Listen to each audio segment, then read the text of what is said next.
সুপ্রিয় নবম শ্রেণীর শিক্ষার্থীরা আরকে ইংলিশ কেয়ারের পক্ষ থেকে তোমাদেরকে শুভেচ্ছা জানাচ্ছি। আজকে আরো একটি নতুন ভিডিও নিয়ে তোমাদের সামনে হাজির হয়েছি। আজকের ভিডিওতে আমি আলোচনা করব তোমাদের নবম শ্রেণীর একটি আনসিন প্যাসেজ নিয়ে। তোমরা ইতিমধ্যেই জেনে গেছো যে তোমাদের নবম শ্রেণীর বার্ষিক পরীক্ষায় 3টি আনসিন প্যাসেজ থাকবে। তো সেখান থেকে আজকে আমি 1 নাম্বার আনসিন প্যাসেজ নিয়ে কথা বলবো। আর তোমরা হয়তো ইতিমধ্যেই জেনে গেছো যে 1 নাম্বার প্যাসেজ থেকে কি কি থাকবে। তারপর আমি বলে দিচ্ছি, এখান থেকে থাকবে তোমাদের এমসিকিউ টাইপ কোশ্চেন 5টি এবং 5টি শর্ট কোশ্চেন থাকবে এবং সর্বশেষ একটি ম্যাচিং টেবল থাকবে। তো আজকে এই প্যাসেজটাকে প্রথমে অর্থ সহ পড়ব এবং পরবর্তীতে এই আইটেমগুলো নিয়ে আলোচনা করব। তো কথা না বাড়িয়ে চলো আমরা আজকে আমাদের মূল আলোচনা শুরু করি। তবে তার পূর্বে তোমাদের কাছে রিকোয়েস্ট, আমার চ্যানেলে যদি তোমরা নতুন হয়ে থাকো তাহলে চ্যানেলটি সাবস্ক্রাইব করে পাশে থাকার অনুরোধ রইল। তো দেখো এখানে প্রথমেই কি বলা আছে, there are a good number of reasons why students in Bangladesh fail in English. বাংলাদেশের শিক্ষার্থীরা কেন ইংরেজিতে ফেল করে তার বেশ কিছু কারণ রয়েছে। That English is a foreign language in the main reason, এবং প্রধান কারণ হচ্ছে ইংরেজি একটি বিদেশি ভাষা। ইন আদার ওয়ার্ডস, অন্যভাবে বলা যায়, students have no good feelings with English. শিক্ষার্থীদের ইংরেজির প্রতি ভালো কোনো অনুভূতি নেই। Very few of them are earnest in learning. খুব সামান্যই, তাদের মধ্যে অল্প কিছু সংখ্যকই শেখার আগ্রহ দেখায়। What the student seek is to cross the stairs of examinations. শিক্ষার্থীরা যা খোঁজে তা হচ্ছে কিভাবে পরীক্ষার সিঁড়িটাকে বা পরীক্ষার ধাপটাকে অতিক্রম করা যায়। To most of them, তাদের অধিকাংশের কাছেই learning is unpleasant and examination is fearful. তাদের অধিকাংশের কাছেই শিক্ষাটা হচ্ছে নিরানন্দ এবং পরীক্ষা হচ্ছে ভীতিকর। Secondly, teaching a foreign language becomes very difficult when the learners are not mentally keen to the subject. একটা বিদেশি ভাষা শেখানো খুবই কষ্টসাধ্য হয়ে পড়ে যখন একজন শিক্ষার্থী মানসিকভাবে সেই সাবজেক্টের প্রতি আগ্রহী নয়। এরপর দেখো, in that situation a teacher of English can hardly find out a technique suitable to all. এমন পরিস্থিতিতে একজন ইংরেজি শিক্ষক এমন কোনো কৌশল খুঁজে পান না যা সবার জন্যই প্রযোজ্য। They fail to motivate learners, তারা শিক্ষার্থীদেরকে উৎসাহ দিতে ব্যর্থ হন। দ্যাট, যে they must master the 4 skills of language, তাদেরকে অবশ্যই ভাষার যে 4টি দক্ষতা রয়েছে সেটি অর্জন করতে হবে। এখানে বলে রাখি, মাস্টার কিন্তু একটি ভার্ব, এর শব্দের মাস্টার শব্দের অর্থ হচ্ছে এখানে আয়ত্ত করা।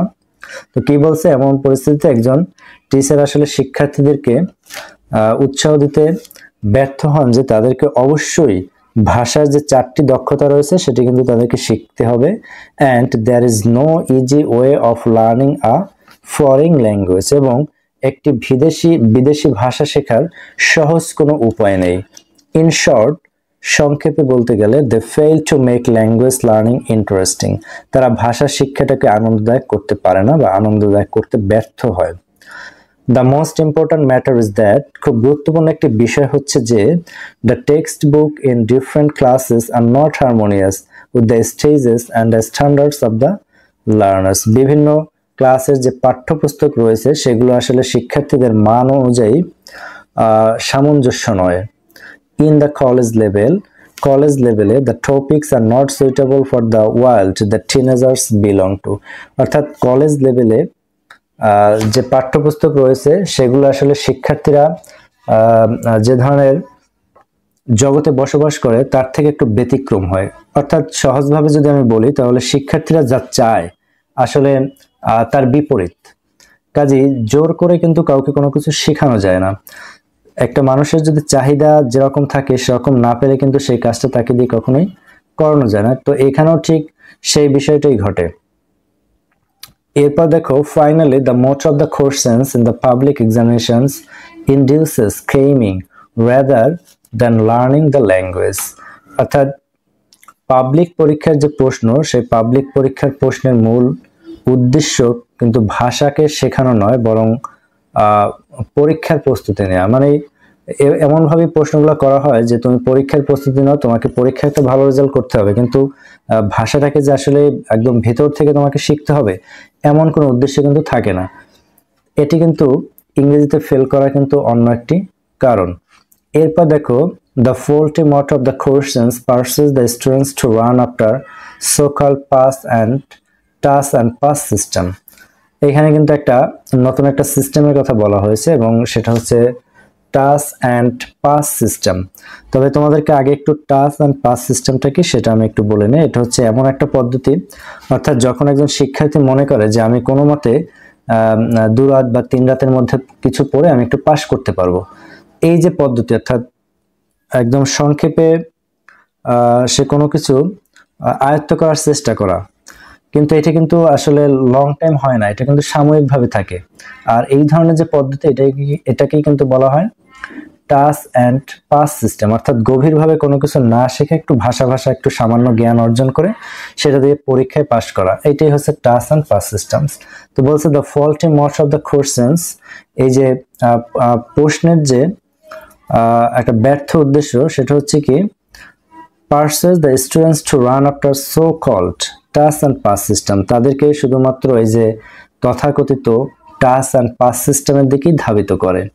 ইট is high time, last line খেয়াল করো, it is high time we did something to save the students from the disgrace of being unsuccessful. বলছে এটাই হচ্ছে কি উপযুক্ত সময় আমাদের শিক্ষার্থীদেরকে অমর্যাদার হাত থেকে রক্ষা করতে হবে, অর্থাৎ তারা অকৃতকার্য যদি হয়, পরীক্ষা যদি ফেল করে, তাহলে কিন্তু তারা একটা মর্যাদা হানিকর অবস্থা হবে। তো সেই মর্যাদাকর অবস্থা থেকে তাদেরকে কিন্তু রক্ষা করতে হবে। তো এই ছিল আজকে আমাদের প্যাসেজটি। তো এটি মোটামুটি সহজ ছিল প্যাসেজটি, আশা করি তোমরা বুঝতে পেরেছো। তো এখান থেকে এখন আমরা এমসিকিউ টাইপ প্রশ্নগুলোকে দেখে নেব। প্রথম প্রশ্ন রয়েছে, দেখো মাল্টিপল চয়েস কোশ্চেন বা MCQ. What is the main reason students in Bangladesh fail English?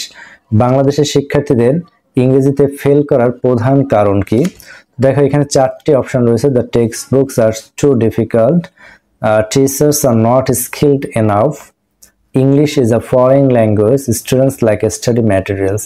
তো আমাদের অ্যান্সার হচ্ছে কি English is a foreign language, এটি হচ্ছে ইংরেজিতে ফেল করার প্রধান কারণ। এরপর দেখো 2 নম্বর প্রশ্ন রয়েছে, why do most students see exams as fearful? অধিকাংশ শিক্ষার্থী পরীক্ষাকে কেন ভীতিকর হিসেবে দেখে? তো দেখো এখানে 4টি অপশন রয়েছে। They enjoy learning but dislike exams, they are all prepared but still fail, they only seek to pass and not to learn, the teachers makes exams very hard. তো আমাদের অ্যান্সার হচ্ছে কি দেখো they only seek to pass and not to learn. এরপর 3 নম্বর প্রশ্নটি দেখো, why is it hard for teachers to teach English in Bangladesh? বাংলাদেশে ইংরেজি শেখানো শিক্ষকদের জন্য কেন কঠিন? Teachers don't use the right methods, learners are not motivated to study English, there are so many students in class, the textbooks are not advanced। তো এখানে আমাদের অ্যান্সারটা হচ্ছে দেখো B number, learners are not motivated to study English. এরপর আমরা একটু 4 নম্বর প্রশ্নটা দেখে নেব। What issue is mentioned about the text book? Text বুকের বিষয়ে কোন বিষয়টা উল্লেখ করা হয়েছে?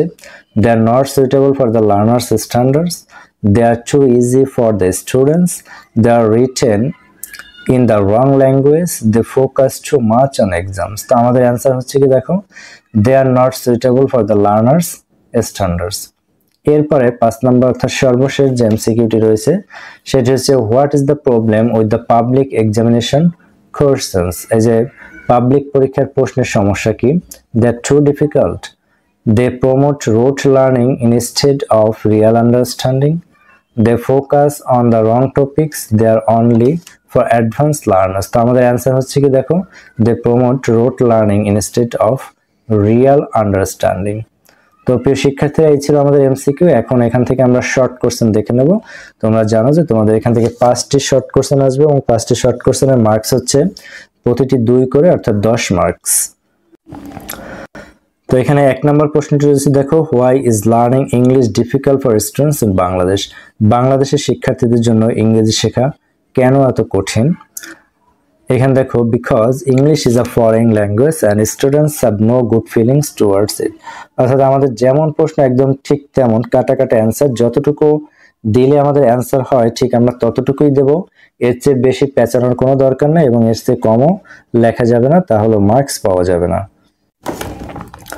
তো এরপরে দুই নম্বর প্রশ্নটা আমরা একটু দেখে নেই। What is the main focus of students regarding exam, অর্থাৎ পরীক্ষার বিষয়ে শিক্ষার্থীদের মূল ধারণা কি, সেটা হচ্ছে কি the main focus is to pass exams rather than actually learning. The main focus is to pass exams rather than actually learning. অর্থাৎ শিক্ষার্থীদের যে একটা মূল উদ্দেশ্য থাকে সেটা হচ্ছে কি পরীক্ষায় পাশ করা, প্রকৃতভাবে শিক্ষা অর্জন করা নয়। কিভাবে একটু পড়লে পরীক্ষায় পাশ করা যাবে এই চিন্তাই কিন্তু আমরা সবসময় বিভোর থাকি। আমরা কিন্তু আসলে কোনো কিছু শেখার জন্য শিখি না, এটাই হচ্ছে সমস্যা।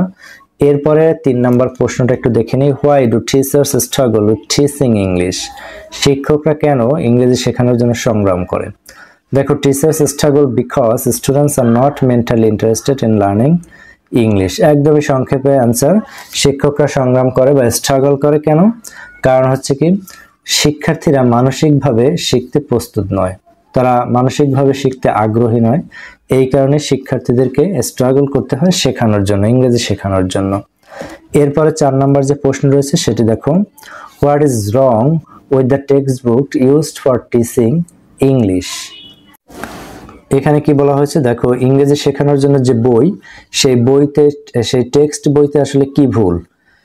The text books R not suitable for the learners level and stages.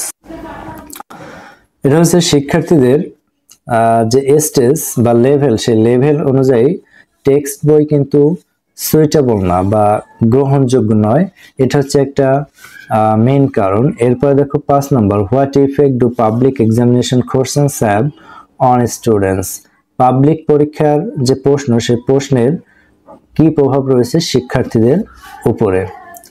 দেখো সর্বশেষ প্রশ্নটি, the examination questions encourage students to memorise answers rather than understand the language. Public পরীক্ষার যে প্রশ্ন রয়েছে সেটা শিক্ষার্থীদের শুধুমাত্র মুখস্থ করতেই উৎসাহ দেয়, শিখতে বা বুঝতে নয়, এটা হচ্ছে একটা সমস্যা।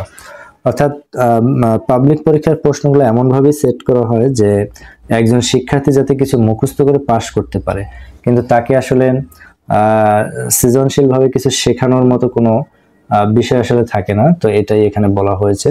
তো প্রিয় শিক্ষার্থীরা, এই প্যাসেজ থেকে আমরা এমসিকিউ এবং শর্ট কোশ্চেন দেখে নিলাম এবং আনসিন প্যাসেজ 1 থেকে সর্বশেষ যে আইটেমটি সেটি হচ্ছে ম্যাচিং টেবল। তো এটি এখন আমরা একটু দেখে নেব।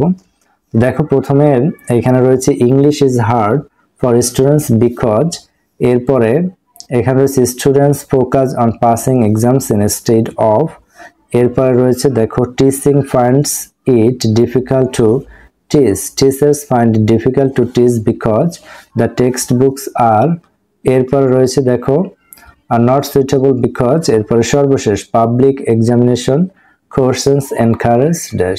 তো এইখানে যে দুইটা লেভেল রয়েছে দেখো,